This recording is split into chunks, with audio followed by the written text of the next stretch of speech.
Hello বন্ধুরা, প্রথমেই একটু ক্ষমা চেয়ে নিচ্ছি। অনেক দিন পরে মলিকুলার কিচেনে এলাম, মাঝে কিছু ব্যক্তিগত কারণে ব্যস্ত হয়ে পড়েছিলাম।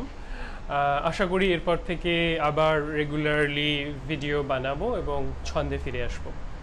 তো যাই হোক, কিছুদিন আগে আমরা সপরিবারে ইসরায়েলের ডেড সি, মৃত সাগর উপকূলবর্তী এলাকায় গিয়েছিলাম। তো সেখানে কিছু অদ্ভুত অভিজ্ঞতা হয় এবং সেটাই আপনাদের সাথে আজকে ভাগ করে নেব। আশা করি ভালো লাগবে। আর সল্ট, লবণ নিয়ে কিছু কথাবার্তা বলবো। আজকে আমরা এসেছি ডেড সিতে, ইসরায়েল এবং জর্ডানের বর্ডারে অবস্থিত এই ডেড সি। আমার ব্যাকগ্রাউন্ডে এই জল খুব লবণাক্ত।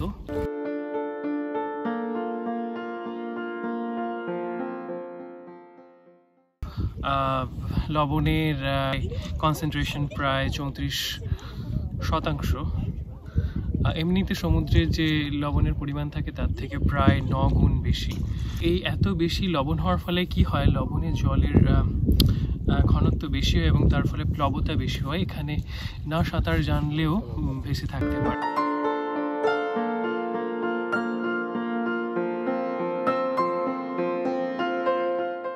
তো আমরা ছোটবেলায় আর্কিমিডিসের সূত্র পড়েছি।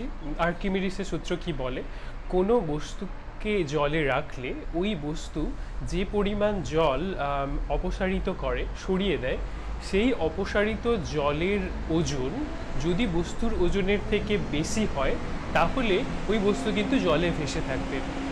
ডেড সিতে কিন্তু এই জিনিসটাই ঘটছে। ডেড সির জলের ঘনত্ব খুব বেশি হওয়ার কারণে ওর ওজন বেশি হয়। তো আমরা মানুষ যখন জলে নামি, আমাদের শরীর যে জলটা অপসারিত করছে, সেই অপসারিত জলের ওজন আমাদের শরীরের ওজনের থেকে বেশি হয় এবং সেই কারণে আমরা ভেসে থাকছি। তো এখানে এত বেশি লবণ থাকার ফলে কি হয়, কোনো প্রাণী এই বেশি লবণাক্ত জলে বেঁচে থাকতে পারে না। That's why it's called dead sea, মৃত সাগর। এই ডেড সি কি সত্যিই ডেড? এর মধ্যে কি কোনো জীবজন্তুই বেঁচে থাকতে পারে না? মাছ বা অন্য শ্যাওলা জাতীয় উদ্ভিদ, মানে বড় ধরনের কিছু সত্যি বেঁচে থাকতে পারে না এই লবণাক্ত জলে, কিন্তু খুব ছোট কিছু সরল জীব, যেমন কিছু ব্যাকটেরিয়া, এই জলের মধ্যেও বেঁচে থাকতে পারে। হিব্রু ইউনিভার্সিটি অফ জেরুজালেমের কিছু রিসার্চার এটা নিয়ে গবেষণা করে দেখিয়েছেন যে এই এত লবণাক্ত জলেও কিন্তু কিছু জীব বেঁচে থাকতে পারে।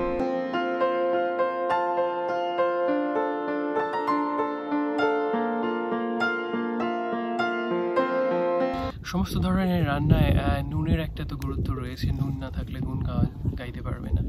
তো এবং আমার খাদ্যে যে আমরা নুন ব্যবহার করি তার পরিমাণ বিভিন্ন কালচার এবং পার্সন টু পার্সন ভ্যারি করতে পারে, কিন্তু মোটামুটি 1% এর মতো আমাদের খাদ্যে নুন থাকে। আমাদের স্যালাইভায় যে নুনের পরিমাণ থাকে সেটা হচ্ছে যে 0.4%, 0.4%।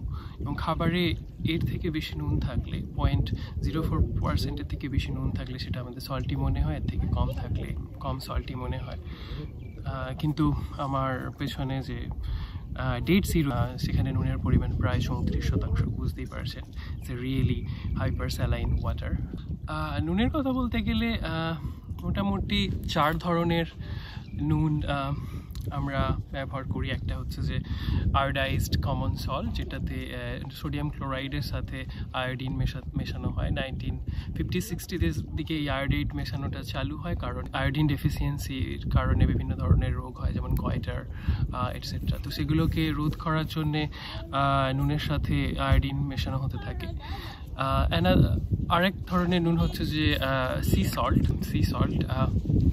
It's really crystalline, big chunk of salt.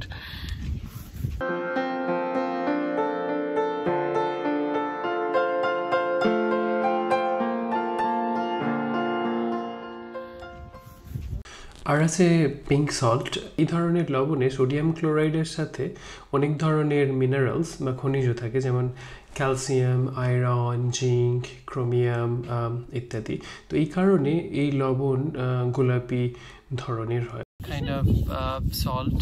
It's called black salt, which contains a lot of sulfide compound, and that's why it is a little bit blackish. তো এই হলো ডেড সি এবং লবণের বৃত্তান্ত। এই ডেড সির পাশেই মেসা দ্য ডেজার্ট, সেখানে আমরা অনেকক্ষণ কাটিয়েছি এবং একটা ছোট্ট ট্রেকিং করেছি। সে গল্প অন্যদিন করা যাবে, এখন ঘরে ফেরার পালা।